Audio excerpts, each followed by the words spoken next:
इस लेख में प्रस्तुत सामग्री का उद्देश्य धर्म और उसके विभिन्न पहलुओं से संबंधित विषयों पर जानकारी और अंतर्दृष्टि प्रदान करना है। हम स्वीकार करते हैं कि धार्मिक मान्यताओं, प्रथाओं और रीति रिवाजों के बारे में चर्चा अत्यंत व्यक्तिगत और मजबूत भावनाओं के एहसास से प्रभावित हो सकती है। हमारा उद्देश्य इन विषयों पर सम्मान, निष्पक्षता और समझ के साथ एक प्रतिबद्धता को बढ़ावा देने के दृष्टिकोण को अपनाने का है। ये पहचानना आवश्यक है कि धार्मिक सिद्धांतों की व्याख्या व्यक्तियों और समुदायों के बीच व्यापक रूप से भिन्न हो सकती है। इस लेख में व्यक्त विचार किसी विशेष आस्था परंपरा के भीतर सभी व्यक्तियों की मान्यताओं या प्रथाओं को नहीं दर्शाते हैं। हम धार्मिक मामलों पर चर्चा करते समय तटस्थ और सूचनात्मक स्वर बनाए रखने का पूरा प्रयास करते हैं और हम किसी विशिष्ट धार्मिक दृष्टिकोण या मंसूबे का समर्थन या प्रचार नहीं करते हैं। यदि आपको इस लेख में कोई ऐसी सामग्री मिलती है जो आपको गलत, आपत्तिजनक या असंवेदनशील लगती है, तो कृपया अपने मुद्दों को साझा करने के लिए बेझिझक हमसे संपर्क करें। आपकी समझ के लिए धन्यवाद और हम अपने पाठकों की कद्र करते हैं। हलाल प्रमाणीकरण ये सुनिश्चित करता है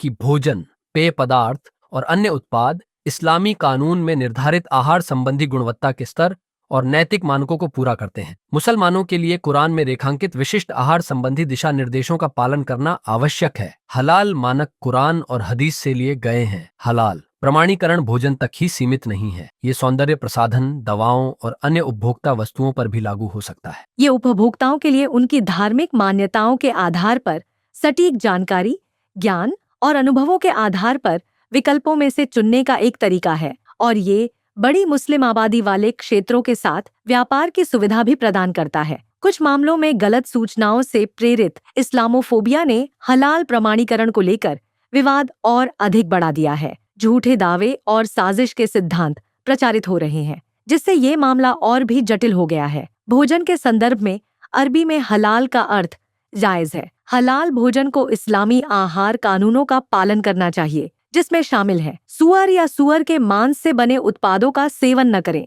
उन जानवरों का उपभोग नहीं किया जाएगा जो स्वयं मर गए या इस्लामी अनुष्ठान दिशा निर्देशों यानी हलाल प्रक्रिया के अनुसार वध नहीं किए गए। गैर हलाल पदार्थों के संपर्क में आने से अशुद्ध होने से बचने के लिए भोजन का उचित रख रखाव और प्रसंस्करण। एक बार जब कोई उत्पाद हलाल वस्तु के रूप में प्रमाणित हो जाता है तो उस पर हलाल का लोगो या लेबल लग सकता है, जो उपभोक्ताओं, विशेषकर मुसलमानों को आश्वस्त करता है कि उत्पाद इस्लामी आहार कानूनों का पालन करता है। ये सुनिश्चित करने के लिए कि खाद्य उत्पाद हलाल मानकों को पूरा करते हैं। उत्पाद निर्माता मान्यता प्राप्त इस्लामी प्राधिकारी वर्ग या संगठनों से हलाल प्रमाणीकरण करवाना चाहते हैं। ये अधिकारी उत्पादन प्रक्रियाओं, सामग्रियों और संचालन विधियों का निरीक्षण करते हैं, ये पुष्टि करने के लिए कि वे हलाल नियमों की आवश्यकताओं के अनुसार कार्य करते हैं। भारत में हलाल प्रमाणीकरण विभिन्न इस्लामी संगठनों और जमियत उलेमा ए हिंद हलाल इंडिया जैसे निजी प्रमाणन निकायों द्वारा जारी किया जाता है, क्योंकि भारत में केंद्रीकृत राष्ट्रीय हलाल प्रमाणन प्राधिकरण नहीं है। ब्रिटेन में हलाल प्रमाणीकरण मुख्य रूप से इस्लामी संगठनों और हलाल खाद्य प्राधिकरण यानी कि हलाल फूड अथॉरिटी, हलाल निगरानी समिति यानी हलाल मॉनिटरिंग कमिटी, हलाल प्रमाणीकरण यूरोप, टियास हलाल सर्टिफिकेशन यूरोप जैसे निजी प्रमाणन निकायों द्वारा संचालित किया जाता है। भारत की तरह ही ब्रिटेन में भी हलाल प्रमाणीकरण के लिए एक भी राष्ट्रीय प्राधिकरण नहीं है, जिसके परिणाम स्वरूप विभिन्न प्रमाणन निकाय हैं। America Islamic food and nutrition council of America, Islamic services of America और अमेरिकन हलाल फाउंडेशन जैसे विभिन्न संगठनों और एजेंसियों का उपयोग करके प्रमाणन प्रदान करता है। भारत की तरह अमेरिका में भी हलाल प्रमाणीकरण के लिए कोई केंद्रीकृत सरकारी एजेंसी उत्तरदायी नहीं है। अन्य देश जहां हलाल प्रमाणीकरण मौजूद है वे हैं जर्मनी, अमेरिका, मलेशिया, इंडोनेशिया, तुर्की, सऊदी अरब, दुबई, पाकिस्तान, सिंगापुर, ऑस्ट्रेलिया, दक्षिण अफ्रीका और थाईलैंड। मुख्य रूप से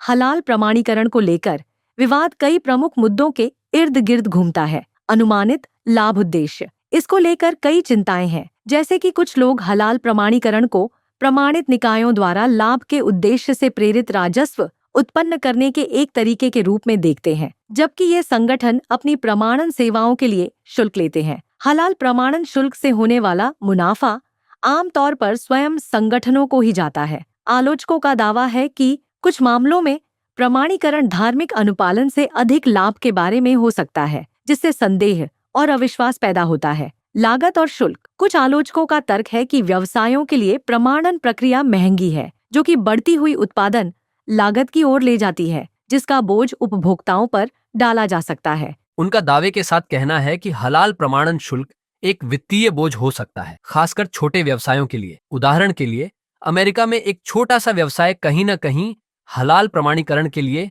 प्रतिवर्ष कुछ 100 से लेकर कुछ हजार अमेरिकी डॉलर तक का भुगतान कर सकता है। इसी तरह व्यवसाय के आकार और प्रमाणन के दायरे जैसे कारकों के आधार पर मलेशिया में हलाल प्रमाणीकरण की लागत एकल उत्पाद श्रृंखला के लिए प्रतिवर्ष कुछ 100 से लेकर कई हजार मलेशियाई रिंगित तक हो सकती है। ये लागत बोझ सभी उपभोक्ताओं को वितरित किया जाता है, चाहे वह किसी भी अन्य धर्म के क्यों न हो। इसीलिए ये तर्क प्रस्तुत किया जा सकता है कि गैर मुसलमानों के लिए ये अनावश्यक है।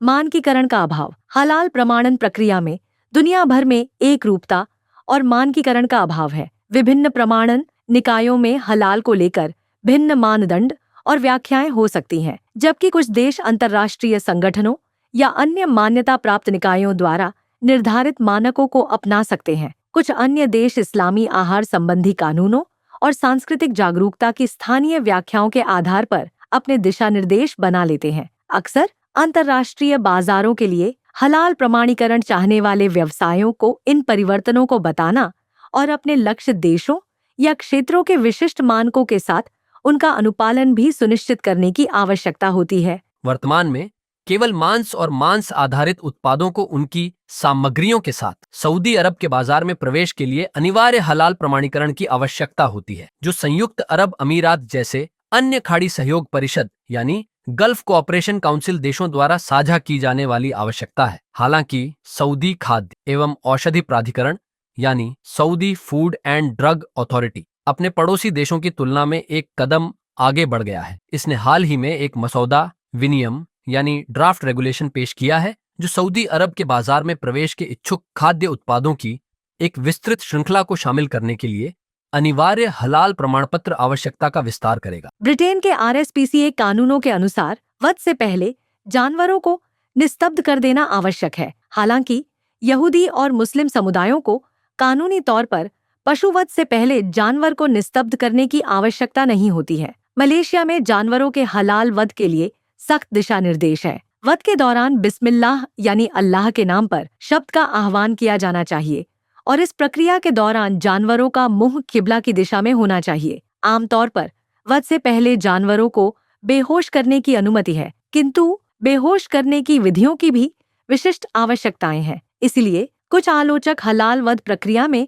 जानवरों के साथ किए जाने वाले बर्ताव को लेकर चिंता जताते हैं। यद्यपि हलाल वध का उद्देश्य मानवीय होता है, किंतु फिर भी इस पर अनुचित संचालन और क्रूरता के आरोप लगे हैं, जो अचानक से पशु कल्याण संबंधी चिंताओं का कारण बन रही हैं। उपभोक्ता अधिकार। उपभोक्ता पक्ष की ओर से कुछ लोगों का तर्क है कि गैर मुस्लिम बहुल देशों में उत्पादों पर अनिवार्य हलाल लेबल लगाना अनावश्यक है। उनका मानना है कि उपभोक्ताओं के पास हलाल प्रमाणीकरण के साथ या उसके बिना भी उत्पादों को खरीदने का विकल्प होना चाहिए और इस तरह से अनिवार्य हलाल लेबल लगाने को उस विकल्प के उल्लंघन के रूप में देखा जा सकता है। हालांकि धार्मिक आहार संबंधी आवश्यकताओं के अनुसार भोजन पर लेबल लगना उपभोक्ताओं को उनकी आहार संबंधी पसंद और धार्मिक मान्यताओं के आधार पर सूचित विकल्प चुनने की अनुमति देता है। ये उत्पादों के हलाल जैसे विशिष्ट धार्मिक मानकों के अनुपालन के बारे में पारदर्शिता प्रदान करता है। धार्मिक पृथक्करण। धर्म के आधार पर उत्पादों पर लेबल लगाना बहुसांस्कृतिक आबादी वाले समुदायों में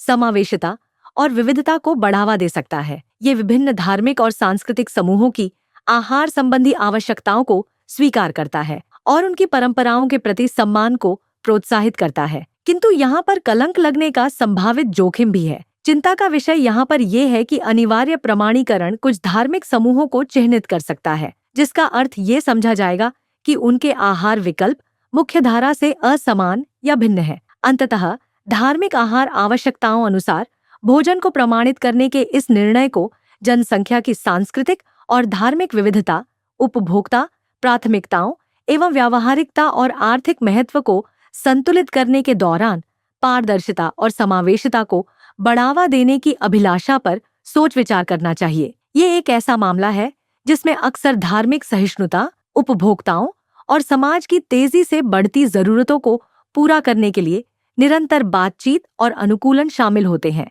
इसी तरह अन्य धर्म जिन्हें प्रमाणीकरण की आवश्यकता है, जैसे कोशेर प्रमाणीकरण यहूदी आहार कानूनों का एक अभिन्न अंग है। कोशेर भोजन तौरात धर्म ग्रंथ में उल्लिखित धार्मिक आहार प्रतिबंधों का पालन करता है। कोशेर प्रमाणीकरण ये सुनिश्चित करता है कि उत्पाद इस आहार कानून की कसौटी पर खरे उतरे, जिसमें मांस और दूध से बने उत्पादों का ठीक से संचालन भी शामिल है, जिन्हें सख्त आहार संबंधी आवश्यकताओं की जरूरत हो सकती है। जैसे कि हिंदू धर्म। यद्यपि हिंदू धर्म में औपचारिक खाद्य प्रमाणन प्रणाली नहीं है, फिर भी इसके अनुयायी मांस और शराब जैसी कुछ अशुद्ध वस्तुओं से मुक्त खाद्य उत्पादों की तलाश कर सकते हैं। कई हिंदू भी शाकाहारी भोजन का पालन करते हैं और वध से जुड़े पशु उत्पादों से परहेज करते हैं। जैसे कि सिख धर्म। सिखों के लिए विशिष्ट खाद्य प्रमाणन आवश्यकताएं नहीं है, लेकिन वे आहार सिद्धांतों का पालन करते हैं, जिसमें शराब और कुछ प्रकार के मांस सहित मादक पदार्थों से परहेज करना शामिल है। दूसरा, बौद्ध धर्म। बौद्ध धर्म में सख्त खाद्य प्रमाणन आवश्यकताएं नहीं है, लेकिन कई बौद्ध सभी जीवित प्राणियों के प्रति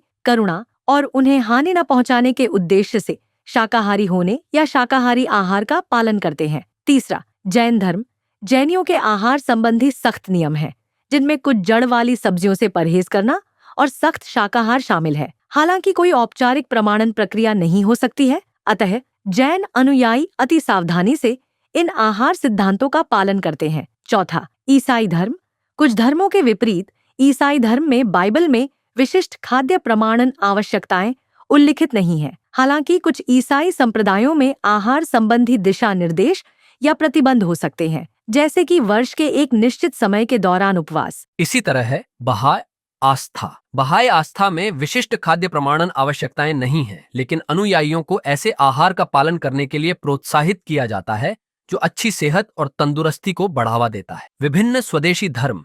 विभिन्न स्वदेशी और पारंपरिक विश्वास प्रणालियों में विशिष्ट आहार प्रथाएं और वर्जित कार्य हो सकते हैं। ये संस्कृतियों और समुदायों के बीच काफी भिन्न भी हो सकते हैं। यदि सभी धर्मों को हलाल प्रमाणीकरण के समान खाद्य प्रमाणीकरण की आवश्यकता होती है, तो ये खाद्य उत्पादों के उत्पादन, उन्हें प्रमाणित करने, उनमें लेबल लगाने और उपभोग के तरीके में एक महत्वपूर्ण बदलाव का प्रतिनिधित्व करेगा। ऐसे परिदृश्य में समाज और वैश्विक दृष्टिकोण के लिए कई उलझनें और चुनौतियां होंगी। हमारी दुनिया धर्मनिरपेक्ष और धार्मिक उपभोक्ताओं के बीच विभाजित हो जाएगी। साथ ही भोजन में भी धर्म के आधार पर भेदभाव किया जाएगा। भले ही प्रमाणीकरण से लोगों को अपने धर्म का कुशलतापूर्वक पालन करने में मदद मिलेगी। इसलिए इस समय जब दुनिया धर्म के आधार पर मानसिक अशांति का सामना कर रही है, किसी को भी इन संवेदनशील मुद्दों से निपटने में बेहद सतर्क रहना होगा और इसलिए ये बहस जारी रहनी चाहिए। तो ये था एक्सपर्ट एक्स का एक और संस्करण। ऐसे अन्य विषयों के लिए हमसे आगे भी जुड़े रहिए।